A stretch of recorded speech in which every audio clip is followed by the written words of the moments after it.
Have you ever eaten with a real finicky, picky eater? My grandfather is the worst. I know what you're thinking. You have that one relative who you try to avoid during the holidays. But I'll tell you what, this is nothing compared to my grandfather. Going out to eat with my grandparents on one hand is great because I get to eat for free. But on the other hand, I'm going to have to endure the embarrassment of my grandpa sending back a half-eaten meal because it's inedible. Yes, just last weekend he declared his half-eaten steak inedible because he couldn't chew it with his dentures. A lot of the time you have to ask yourself, is it even worth it? I'd have to admit though, eating with my grandparents is never boring. The chef or waiter will always make some mistakes, and like clockwork, my grandpa will always let them know.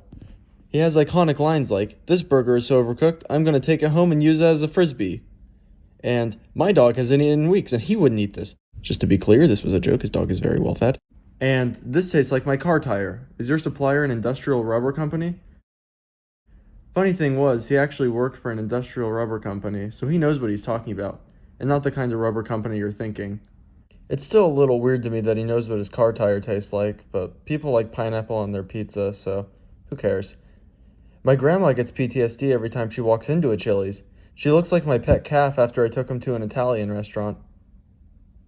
You okay? You haven't touched a thing. You gonna finish that?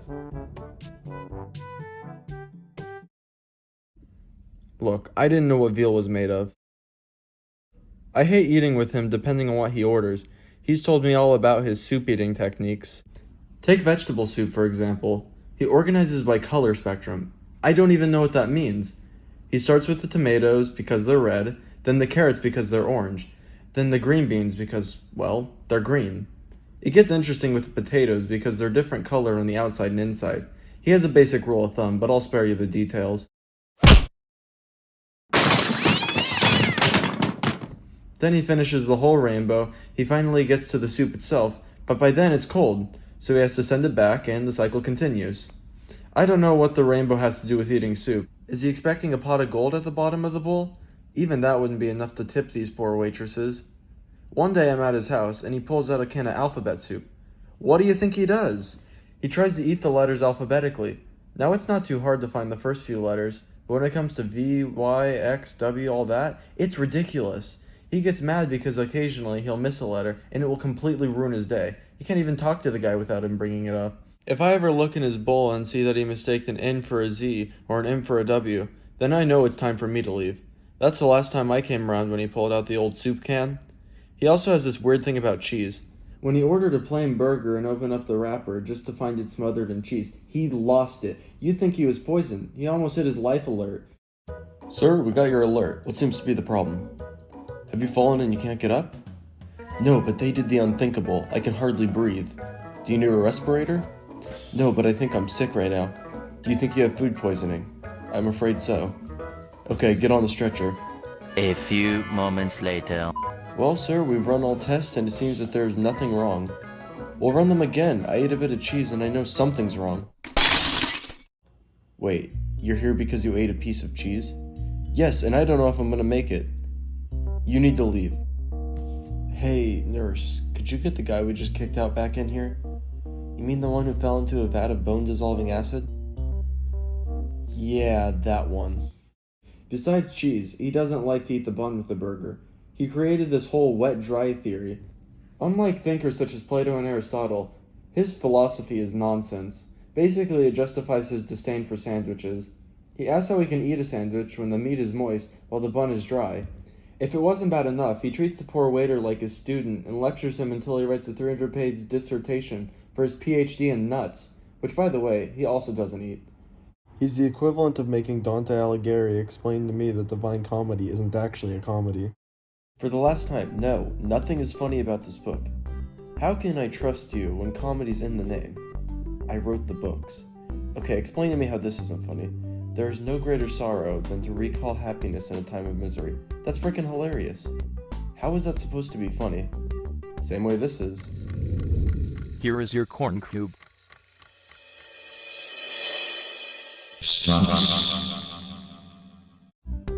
That's not funny either.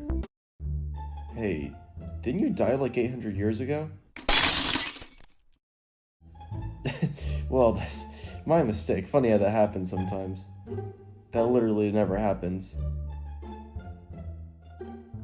I'm just gonna hit refresh. Don't press that button! Wonder what this button does.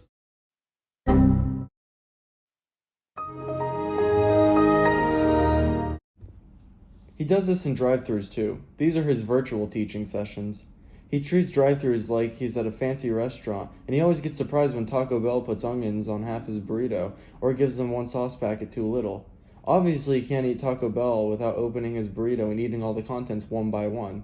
What perplexes me the most is that he won't eat tomato sauce, yet he loves whole tomatoes. The most frustrating part of the meal is inspection. Wrong, wrong, wrong, it's all wrong. He won't eat a burger even if it has a spot of ketchup or mustard, and will promptly send his food back if either is evident on his meat. Whatever he does eat, he has to read the ingredients first. If they have a gram too many of something, he will refuse to order it because he watches his weight. Then he makes a big deal out of waiters putting straws in his drink. He believes they shouldn't put straws in unless asked to. He talks about straws screwing up the taste experience with certain drinks and enhancing it with others. With salads, crouton crumbs pollute the lettuce on the salad. As for vegetable plates, he doesn't even ask them to be separated, as they don't believe in such a practice. His info comes from that one's I Am Joe's Stomach episode he saw in the 6th grade, 50 years ago. I can't even complain about him. When I did complain, he plopped down a 10-inch thick stack of Reader's Digest and told me to inform myself before I question his methods.